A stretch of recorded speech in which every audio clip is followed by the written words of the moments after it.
Welcome back to the Love Your Story podcast.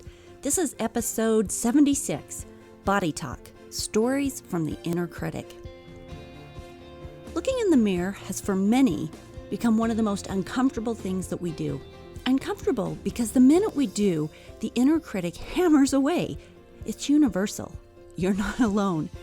Criticizing the physical form we each inhabit is a rampant and pervasive story, no matter where you live or who you are. Keep listening for a discussion on body talk, recrafting body stories, and why we're all in this together. Stories are our lives in language. Welcome to the Love Your Story podcast. I'm Lori Lee, and I'm excited for our future together of telling stories, evaluating our own stories, and lifting ourselves and others to greater places because of our control over our stories.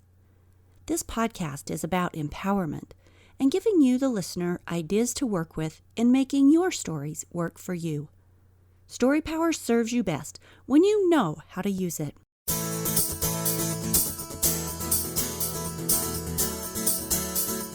Now, I love my body. It's taken me up mountains, down mountains, across lakes, across deserts, down canyons, across dance floors, into incredible intimacy, and anywhere I directed it to go. It's strong and healthy, and with the exception of accidents that have left me broken, it always has been strong, and I haven't had health issues. I've been blessed beyond measure, really. I've been able to see the world, to see loved ones, trees, scenic views, and blooming flowers in all their colors, sunsets and sunrises, the depth in another person's eyes, and all the amazing things we take for granted every day because we have eyes. I've been able to hug people I care about. I've been able to feel the music and let my body respond. I've been able to hear people express ideas, teach, complain. I've heard dogs bark, music play. I've been able to taste and enjoy delicious foods and smell pine needles and Christmas candles, cookies, and a steak on the barbecue. Now, here's a confession. There have been times when I've been down enough in my life that the idea of leaving this life was something I toyed with. But during one of those times of considering the viability of living, I realized that if I left, I'd have to leave my body behind. And I couldn't bear to do that because I genuinely love it. Now, that being said, I have a nice little entourage of body critiques that play over and over when I'm around a mirror. Lots of them have to do with aging.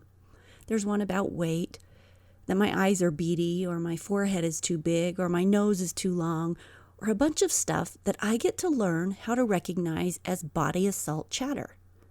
And then remember that it's the love and the energy that we put into the world, not the details of our wonderful bodies, that actually determine our beauty and our attractive natures.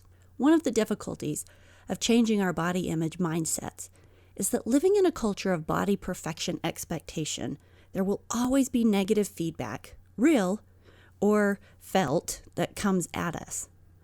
We have to become so full of acceptance and love of our own bodies that the negative societal feedback or expectation that gets flung around has less chance of sticking to us. I know, it's easier said than done, but we're discussing the whole picture here today. So let me share a personal story about negative body image feedback.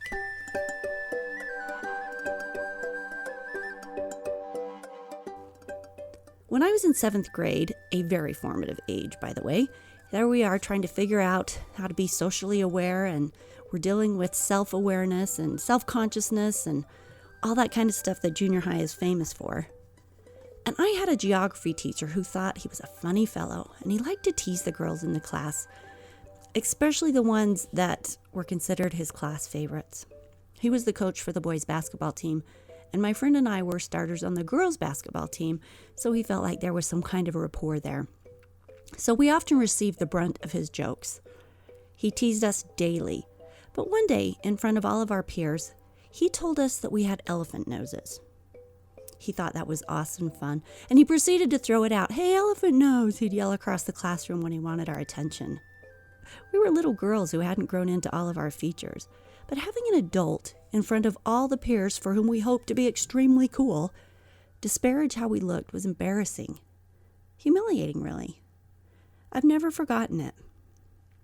We've all probably got a similar story of someone in our lives mocking or finding fault with something about the way we look. Too short, too fat, too skinny, too whatever. There's always something. People in general can often be very cruel to one another. And in junior high, it's even worse, right? If you can make it through that. Then you also have, on top of the negative expectations and just the cruelness or the insensitivity of people with one another, you also have the movies and the magazines that show only the glamorous and set these unrealistic expectations, these photoshopped expectations. Body shaming is maybe one of the toughest and most pervasive of modern challenges because it attacks our very being, which quickly translates into self-worth issues and self-love issues and how we interact with those around us. It can be a killer. The relationships we have with our bodies are individual. They're different for everyone and very personal. But this discussion is about body stories, and it's being opened today because we've been given a glorious gift. We have been given bodies that serve us and provide a vehicle for our spirits to experience incredible things. And yet we attack ourselves constantly with complaints, comparisons, and criticisms instead of love. First, let's talk about some ideas of why that might be. And then let's talk about some ways to start seeing things and start seeing ourselves a little differently.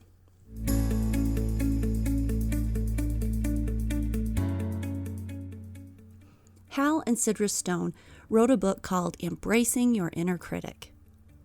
They're both clinical psychologists, and they created the voice dialogue process.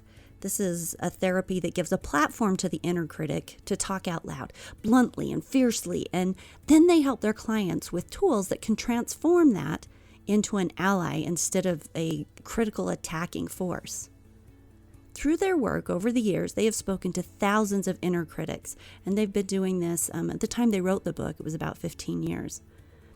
And one of the universal things that the inner critic criticizes, no matter the country, the gender, the race, you name it, the one thing that was consistent in all of the people that they talked to, all of the inner critics, was that they always attacked the body. Didn't matter what culture they were from. In their book, they said, quote, "The critique of the physical body is so all-pervasive, so powerful, and exerts such a negative and destructive influence on people's lives that we want to devote a chapter specifically to this area," unquote. They talk about how the inner critic lives in mirrors. It attacks when we're shopping and trying on clothes. People say things like, "I don't like the shape of my face," or "My hips are too big," or "My neck is too short," or "My hair just lays there like a wet dish rag." "My toes are crooked," "My boobs are too small," "My boobs are too big," or "They're too flabby," or you name it. Anything about the physical form, that inner critic can complain and critique and just really belittle and bemean you. And I dare say that probably everyone's going to be able to relate with this because it's so universal. There are things about ourselves that when we look in the mirror, that inner critic all of a sudden starts criticizing. So I'd like to point out a couple of ideas and open this conversation here. Well, let's look at 2 points. The first is obvious. We live in a culture in America with a body image that actually a very small part of the populace can live up to. It doesn't matter whether you're male or female. And for those few who fit into that narrow slot of having the ideal body, they really only have it for a span of time when they are at their youthful best. So no one will always have it. Might I point out that that means we have created a monster, a beauty monster that a minuscule part of the population will ever actually emulate, and the rest of the human beings spend all sorts of time in self-criticism and criticism of others and self-loathing because of a pervasive cultural creation that severely cripples the way we think about, love, and accept ourselves. This makes no sense, no logical sense. Can't we agree to start to change this? I saw a post on Facebook the other day that said, quote, "If steroids aren't allowed for athletes, then Photoshop shouldn't be allowed for models," unquote. What if we all got real? What if we just got real and accepted everybody the way they were? Okay, so the second idea I want to bring up, for those of you who are LDS, you'll understand this next theory. But in the LDS religion, we believe that Satan and those who followed him were not given a body, that they are just spirit entities. And because of this, he and they are quite envious of all people who have bodies, for they won't ever have one. What do you think of the idea that the devil on your shoulder becomes a literal attack, an attempt to create self-loathing over one of the greatest gifts we have, our wonderful bodies that allow us to run and jump and dance and walk and smell and experience connection and climb mountains? The body attacks are one of the most pervasive of the inner critic, and I can't help but think that is generated from a space that is intent upon the destruction of self-love and acceptance, and that did not originate with us, that comes from an outside source, and it's so universal that it just makes sense to me that it would be the enemy or Satan, evil, right? Trying to tear down, trying to cripple us. When we are children, we are completely unbody conscious. Nakedness doesn't matter in the slightest. Fat rolls don't matter in the slightest. Have you ever seen a baby worrying about if his head is too big or if his ears poke out? These judgments on ourselves begin to accumulate as criticisms, judgments, and cultural expectations are recognized. Then, the inner critic, or Satan, or some misguided psychological protective device, whichever you think it is, has a heyday with us. It's been given all kinds of things to start throwing at us, all kinds of things that aren't right with us, or could be better, or reasons that we fall short. The more we are given supposed tos, the more fodder that critic has to throw at us.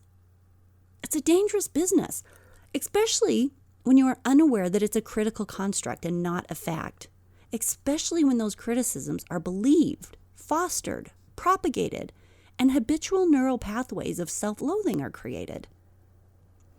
These attacks are particularly effective at incapacitating us because it is an attack on the very medium through which we interact with the world. Our bodies, right? I mean, our bodies are us. This is how people see us. This is how we see other people. This is the medium through which we are engaging. And if that can be attacked, if that can be belittled, if we can be incapacitated because we are ashamed or unhappy with, or, really focused on our own selves and our feelings of unworthiness, boy, does it change how we live. If we feel constant disgust or conflict about our physical appearance, then already it's stopping us from living fully, engaging fully with others.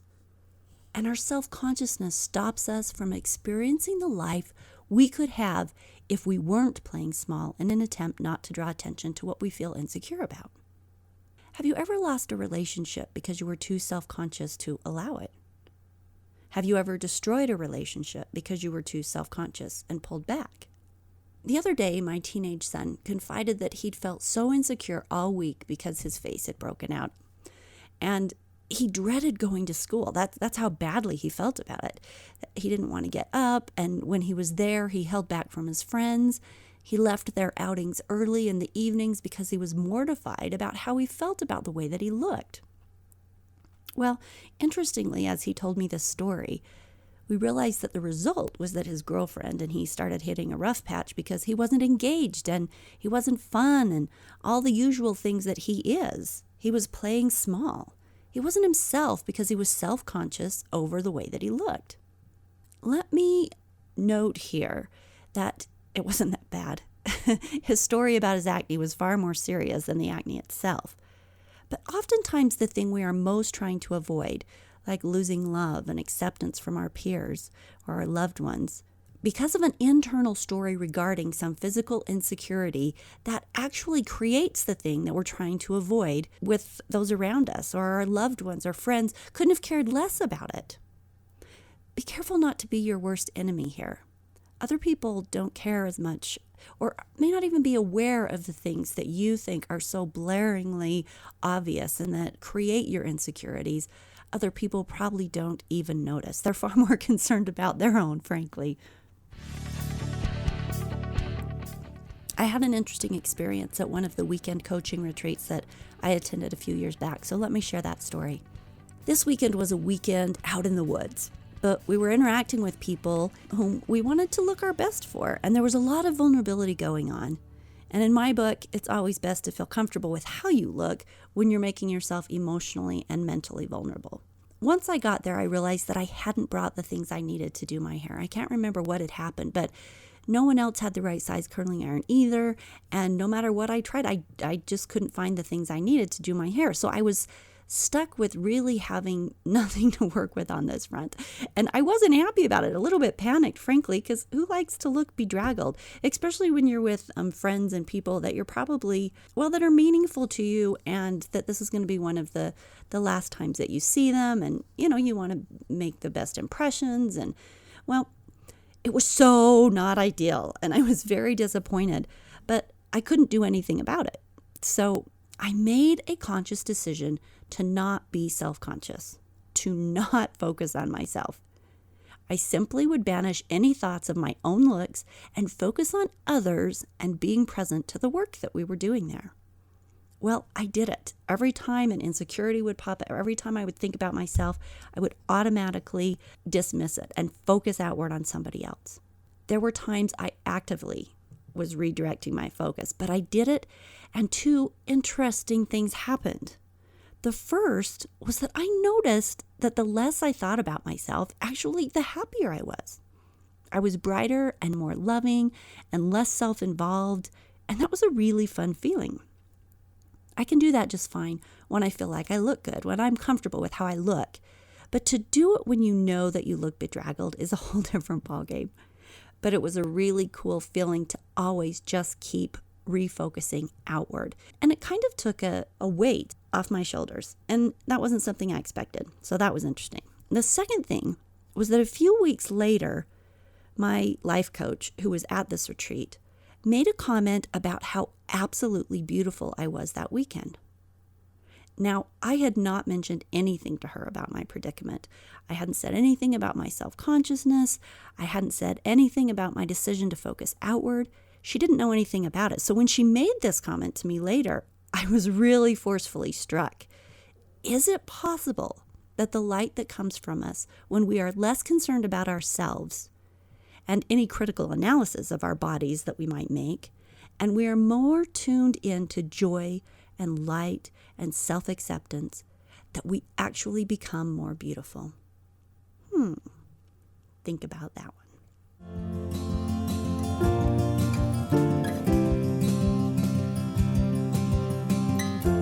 No matter how we look, even the most beautiful people have these critical voices.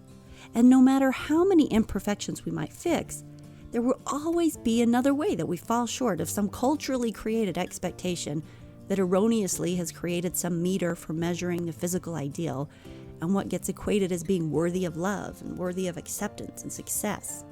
Even if someone is perfectly satisfied with their appearance at age 20, age will eventually catch up with them and generate discontent. Everyone is going to have to face this particular story and decide how they're going to handle it.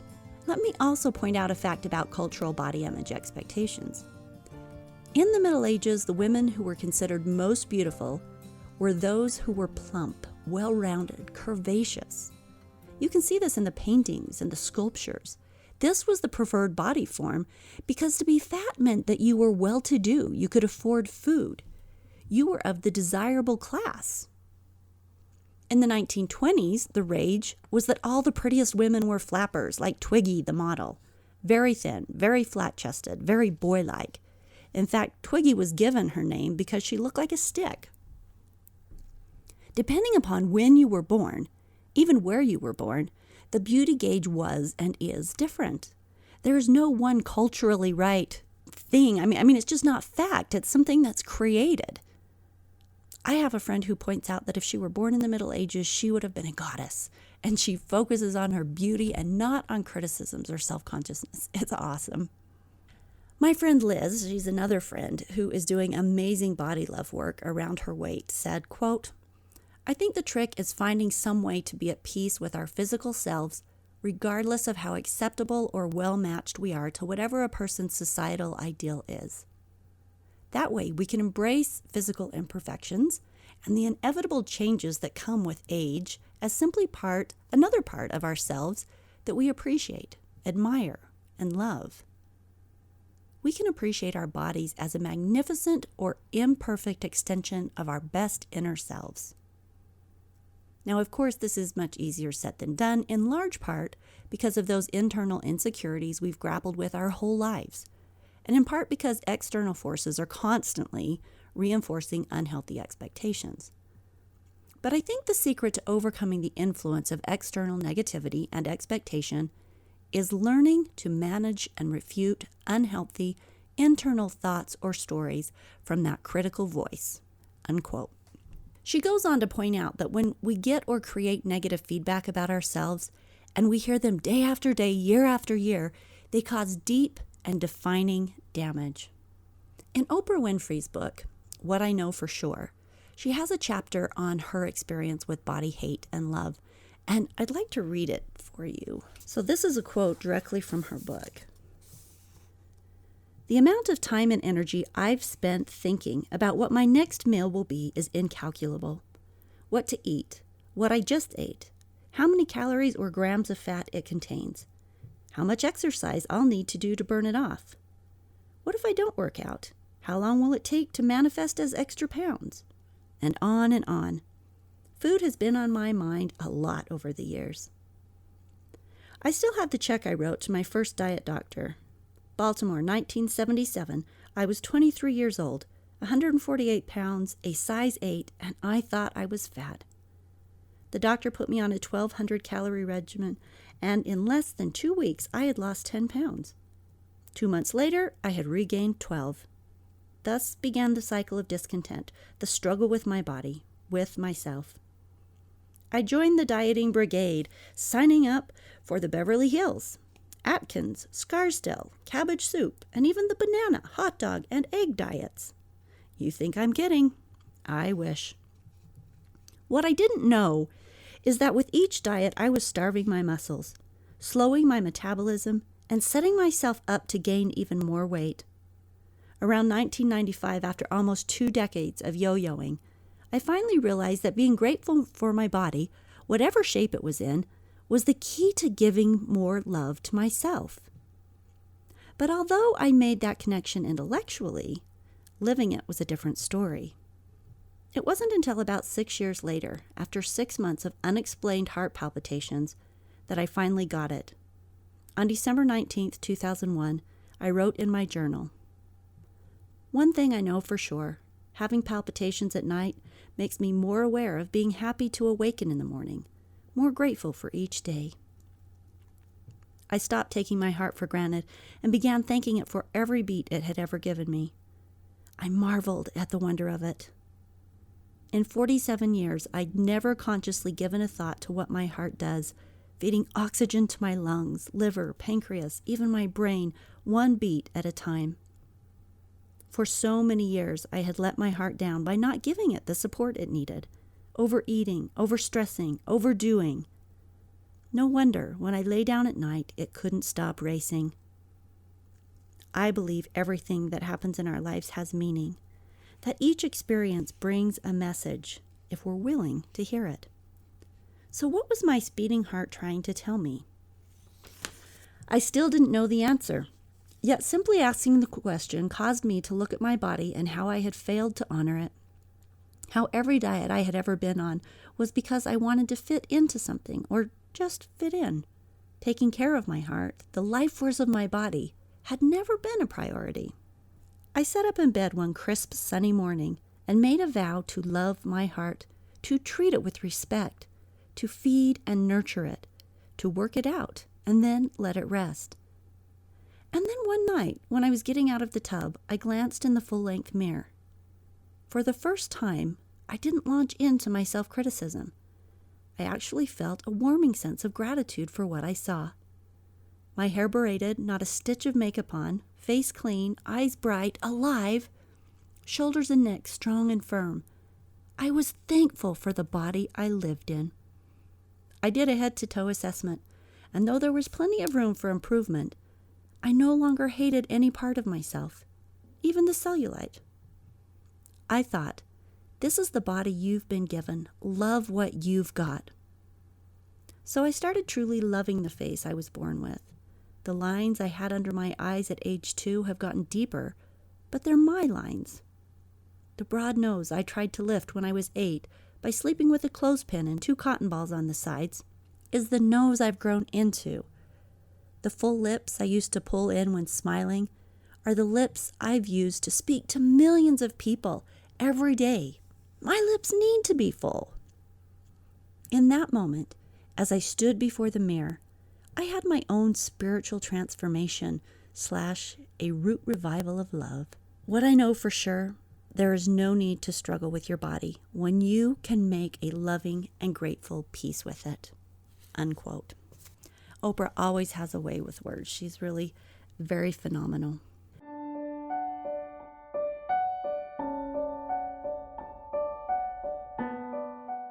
So what is the secret to being at peace with ourselves as we are? The truth is that is going to be an individual journey for each of us. I could not guarantee one method that would solve all the body shame in the world. But let's start with one of the biggies, the most powerful. The stories that we tell ourselves determine how we feel about ourselves. Be careful with the stories and complaints you allow that inner critic to play on rewind. Like any reprogramming of our internal stories, we must first become aware that the long-held belief that you see as fact, that negative criticism you have about your body, can be seen in a different way. Being short doesn't have to mean you are less. Being fat isn't a moral failure. Having a long neck can be considered an asset. What if you accept that the social stereotypes are not a fact? No cultural declaration of beauty has anything to do with fact. While you may not be able to change a cultural view, you can certainly change your own acceptance and view of yourself and find your own peace, and that's really all that matters anyway. Being open to reframing those internal stories means that as you are aware of the biting comments as they assault you, that you replace them with new stories that serve and celebrate you. Stories of acceptance like, I am beautiful just the way I am, or I love and accept myself and embrace my personal beauty. Or I release my self-judgments and replace them with loving appreciation. Or thank you, body, for taking me where I want to go, for helping me to experience life. Or I grow more and more beautiful every day. With this repetition, your views and acceptance levels shift. They really do. But it takes time and it takes consistently dismissing the negative ones and replacing them with the positive ones. For me, just from a logical standpoint, it also helps to realize that beauty is so individual. We're all just a mix of features, and we're going to connect with people of all shapes and sizes differently. Why feel badly about who we are or make others feel badly about who they are? Most people are just pretty average looking, and the thing that really sets us apart in the most meaningful way is the way we carry ourselves, our spirit, and our energy. I truly believe these create the real beauty in a person. You've seen it. When someone carries themselves with confidence and pride, when they're focused on others and filled with joy rather than self-consciousness, they emanate a spirit and an energy that attracts others, that makes you want to be around them. Recognizing and giving credence to these facts are the basis for a foundation of shifting. Recognizing and allowing for our self-worth and self-love beyond pervasive and dangerous weavings of a destructive cultural construct is the first step to self-acceptance. My friend Liz, who has felt the social and cultural judgments about her weight since she was very young, said, it's not intuitive for a lot of people, and it comes easy to no one to make these adjustments in self-judgment. Up until very recently, the idea of accepting my body as it is, rather than holding on hope I could change it, felt impossible. Blasphemous, radical. It made me angry because the very suggestion seemed to imply a failing of moral and emotional strength, an unforgivable physical shame. It implied that I could never, ever be hopeful or beautiful again, that my life would never really start, which isn't true. But to understand that, I had to read and read and read content in which really smart women insisted You're fine the way you are. The majority of society may never see you that way, but you need to let that go. To let go of a lifetime's worth of negative feedback, to love yourself. And when you really manage to do that, it's going to be enough. You'll find that your own good opinion is good opinion enough. Loving ourselves means truly, deeply letting go of what society thinks of us. So long as our worth is tied to their perceptions and opinions, we will always be found wanting." Unquote. I love both Liz's declaration as well as Oprah's. We must make a loving and grateful peace with our bodies. We must love and cherish the gift that they are, regardless of any message otherwise from any other source. Always return to gratitude that you have a body and that it allows you to do what it allows you to do. To smell, to see, to love, to dance. Honor your body by caring for it and treating it with respect. Lindy West, the author of the book Shrill, said, "Loving yourself is not antithetical to health. It is intrinsic to health. You can't take good care of a thing that you hate." Unquote.